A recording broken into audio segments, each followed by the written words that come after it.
I'm so pleased to have with us today Theresa Nelson. Theresa has a deep and abiding faith in Jesus. She's an active member and worshiper here at Webster Gardens. She leads people to see the truths of God through his word as he speaks to us. And she's also a gift planner for our Lutheran Church Missouri Synod Foundation. You might recall a couple of years ago, we started a conversation with Theresa, and we were talking about something that we call transfer the blessings. Our sermon series, His Story, Our Story, we talked about Abraham. Do you remember in Genesis 12, God called Abraham to be a blessing? He said, I'm going to bless you. I'm going to bless those who you are going to be a blessing to as well. So God uses us to bless others, to transfer blessings from God to other people. So let me tell you a little bit about what was happening before we started asking the Lutheran Church Missouri Synod Foundation for some help. I found that people need help making plans, estate plans, and wills. They need help putting things in order. I know from my own ministry experiences that grief is often compounded and people become frustrated when there are not wills and estate plans in order. You know what? That doesn't just happen to people like Aretha Franklin or to Prince. It happens to common people like us. One more thing that's going on is that we want people to be able to express their faith and their confidence in Jesus Christ. Sometimes the most powerful words are those last words.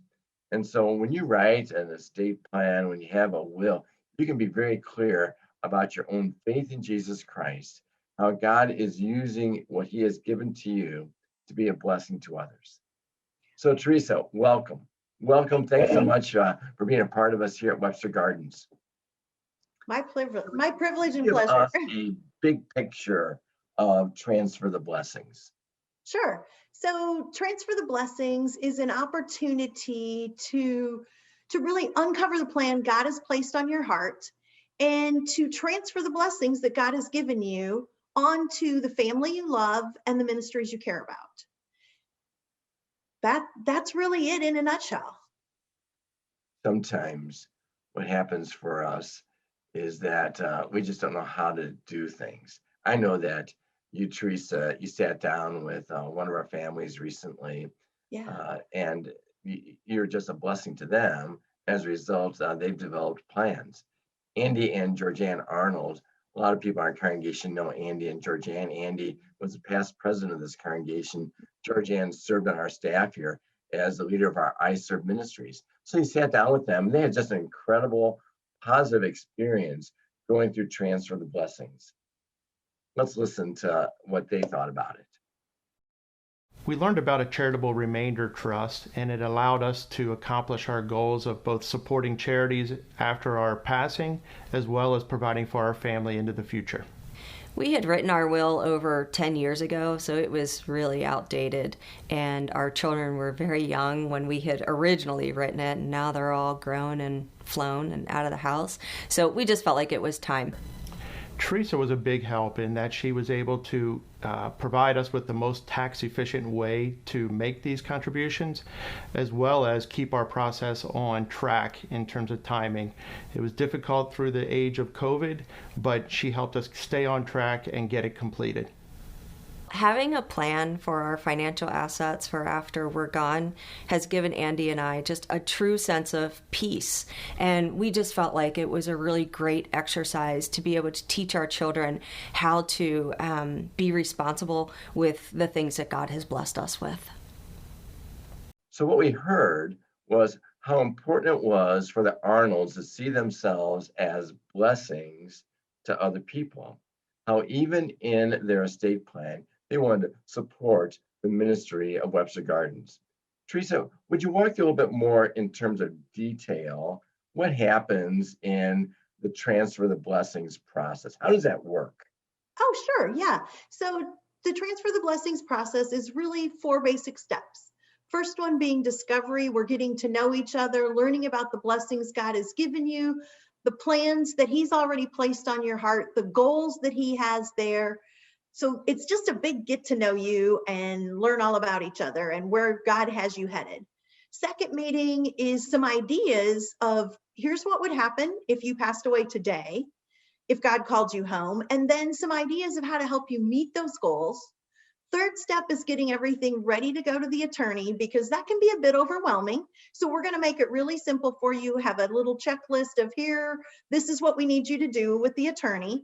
And then the last step is the details, making sure all the beneficiaries get changed, making sure all the I's are dotted, T's are crossed, and everything is in place so that your plan is ready if God decides today is the day to call you home. Theresa, one of the things that I've learned is that we all have this expectation that we're going to live a long life, whatever that might be. And sometimes that doesn't happen, that God brings us to heaven maybe sooner than we or our family anticipated. And so it's important for our families not to wait too long to develop estate plans. And sometimes what stops us from doing it, it just seems too hard. You have outlined those 4 steps to help families develop an estate plan. What are some of the objections that people might have or questions that they might have about estate plans and what you're going to do? So I think a lot of times people feel, oh, my estate isn't big enough to worry about doing a plan. I'm not Prince or Aretha Franklin, right? Yeah, me neither. We're church workers and we're normal people. And so it's okay. It doesn't have to be a huge estate. God has blessed you with what he's given you. And so we just look at ways to use those blessings to bless your family and ministries. And it doesn't matter if your estate is $50,000 or $50 million. God has a way he can use you to make an impact for his kingdom.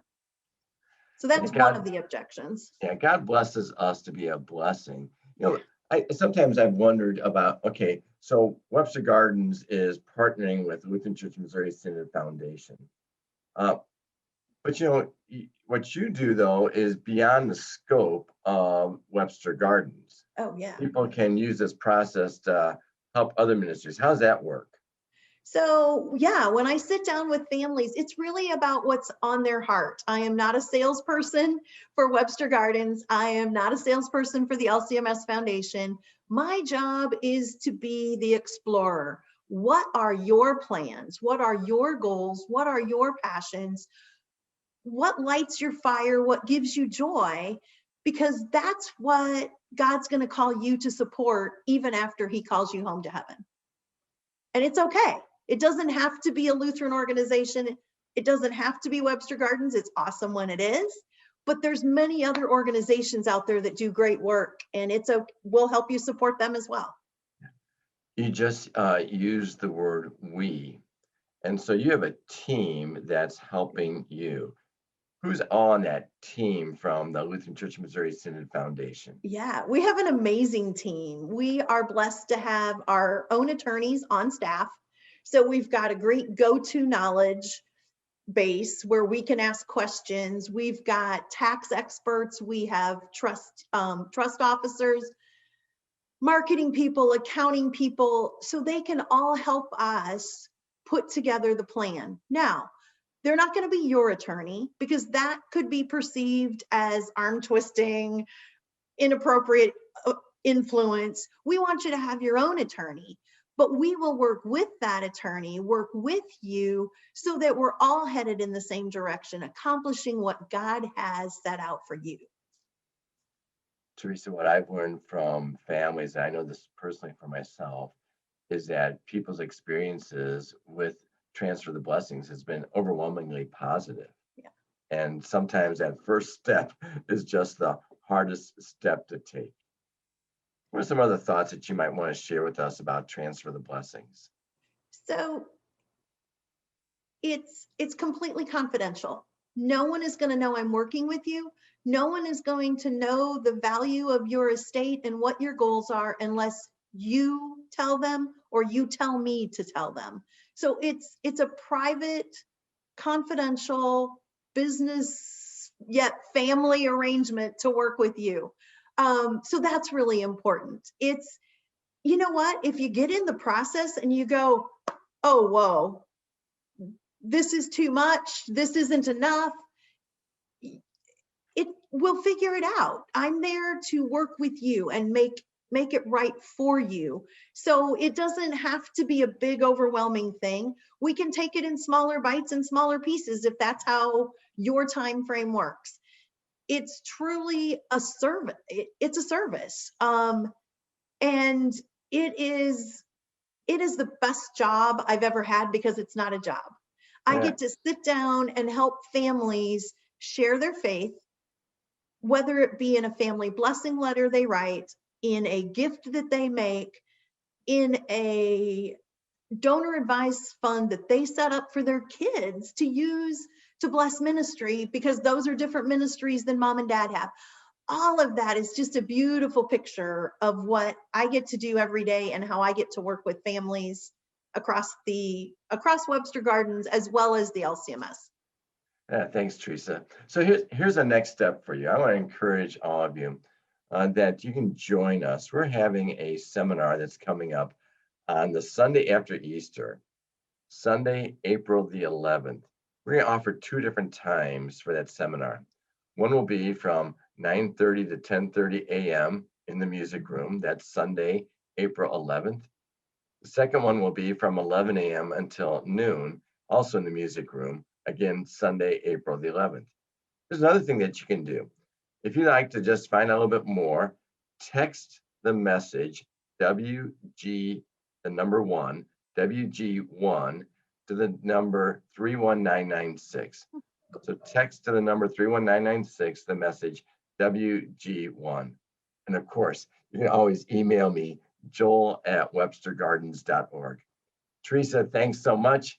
We celebrate what God's doing. God's blessing this congregation through Webster Gardens, but more than that, God is blessing Webster Gardens to be a blessing to the world so that people know Jesus. Thanks for serving him, Theresa. You're very welcome. My privilege. Have a great day. Bye-bye.